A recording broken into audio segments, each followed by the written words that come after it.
Question 3. If the world forced everyone to speak only their truth for a day, what would get you in the most trouble? Oh, that's a tough one. I mean, it's a tough one to say on camera. Yeah, absolutely. For me, with the industry that I work in a work setting, if they asked me certain questions and I had to be honest, that would get me in trouble. You know, things like affirming, like he, her, she, sort of that sort of thing.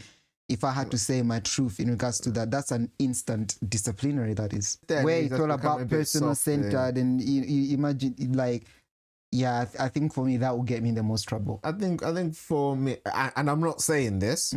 I'm saying what I would say if I was saying it, but I'm not saying it.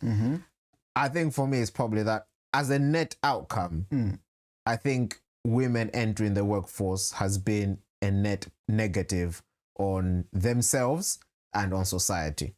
That would get you in the most trouble. I think that's probably the thing that would get And you most literally just said it.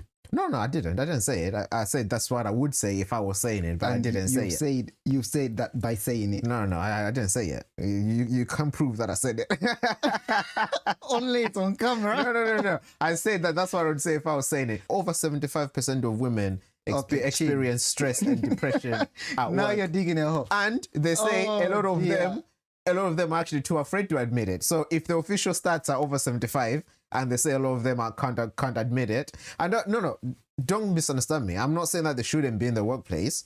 I think they should have the choice to be, but I think the fact that it's become mandatory, I think it's been a net negative on society and themselves, because women are miserable now. Women are miserable.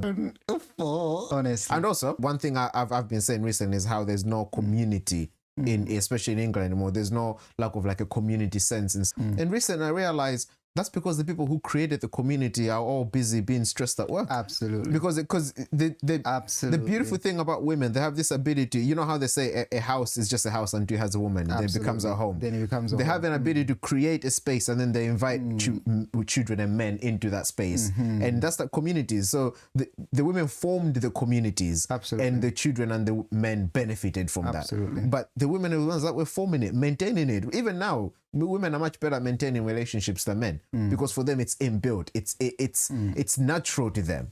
And so they do those things, everybody benefits. You get them stressed out at work 9-10 hours a day. They have no energy to be building communities. They get home, watch a few movies, have a glass of wine and go to bed. And that's, anyway, I'm not saying any of that. He didn't say any of it. But if I was saying it, that's what would get you in trouble. That's what I would say, yes. Next question.